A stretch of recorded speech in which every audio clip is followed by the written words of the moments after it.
Hi, I'm Rebecca Bundy with Sycamore Lane Realty at Keller Williams, and I'm here interviewing today Drew Bohorovich with First Colony Mortgage. Thanks for having me. You're welcome. I'm excited to have you here, and more importantly, I'm excited to have him share with you guys rent versus buying, because there's a lot of rumors going around, and we want to clear the air to really make sure you understand what's in your best interest. So we've got a couple of examples, and we'll likely be moving the screen a little bit so you can see it better as we point it out. So we might not be on screen the entire time, but we want you to see the information, which is more important, because without that information, anything we say really doesn't have value. So Drew, why don't you start off by showing us what we've got here? So this here is a summary comparing paying rent monthly to somebody else's mortgage versus buying a home with zero money down using Utah housing, and what that would look like in your scenario. So to buy the house, you can see the monthly payment is a little bit higher, about $260 more a month. But a chunk of that, as you can see, is $575 goes towards principal, which means your loan amount is getting that smaller starting month one. And then you would need a little bit of cash to close. Even though it's no money down, there are some closing costs that if you can't get the seller to pay, you'd come out of pocket with. But you can see, it's only a couple $100 more, a little bit out of pocket, and you could own and be paying down your mortgage, gaining $575 in equity every month, which is huge when you don't have assets or things that are growing to offset inflation. So one of the things about that slide that we would just described is I wanted to point out, he mentioned that there are some costs that could be required for closing, not just a down payment. But one of the things about when you hire me or my team is we're really great at being able to get the seller to pay those for you. So you really could be moving into a home with no money down and absolutely no closing costs. So you could have zero money invested other than your earnest money, and you could be buying a home and getting equity of your own. So that's what we're going to talk about next.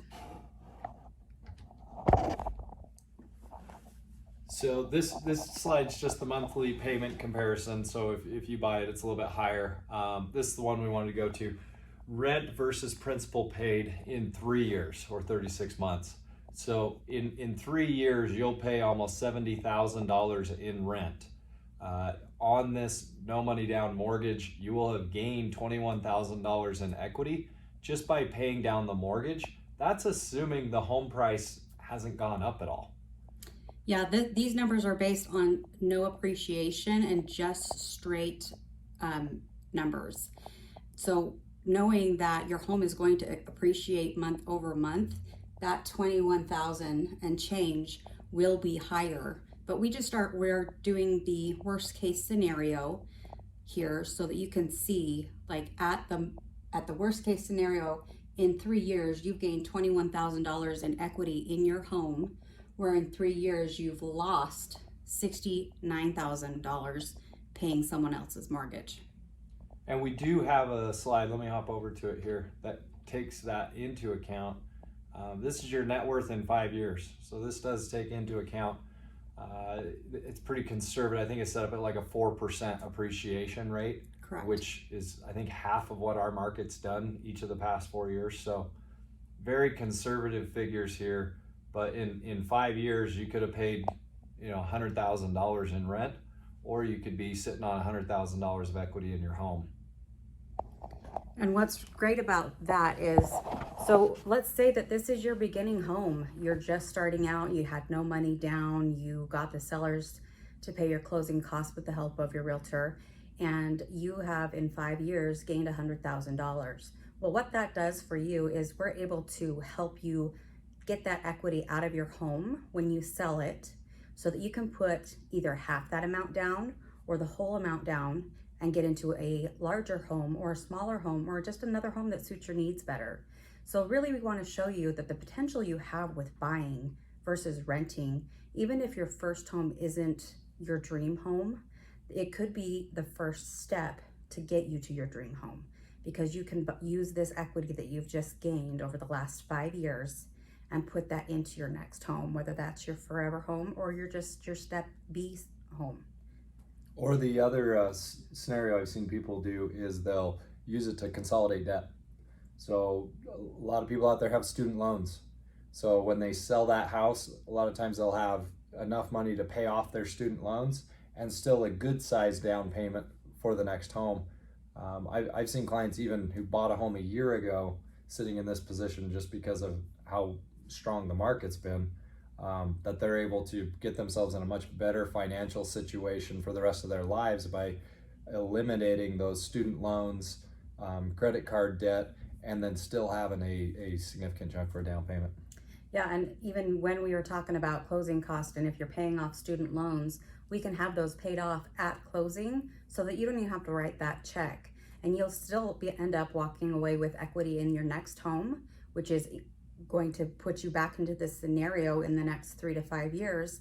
If you wanted to, you could refinance or you could move into your next home.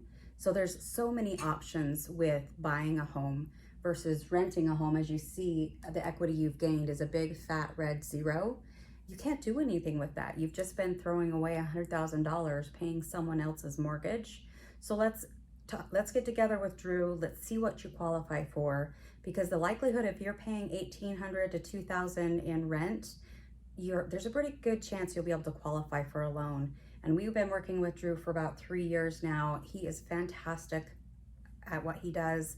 He's got is an MBA. Yep. From Arizona State. Arizona State, here you are.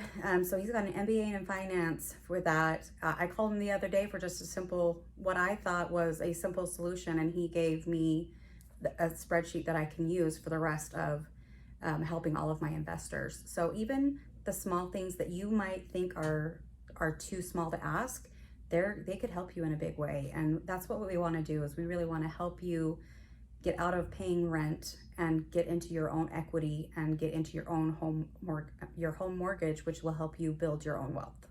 Anything else you've got to say? No, just give us a call, because everybody's situation is a little bit different. So give us a call and we can best help guide you how to accomplish your goals. And that's one of the other things with Drew, is they've got so many different mortgage programs out there. He can almost find any program that would be suitable to you.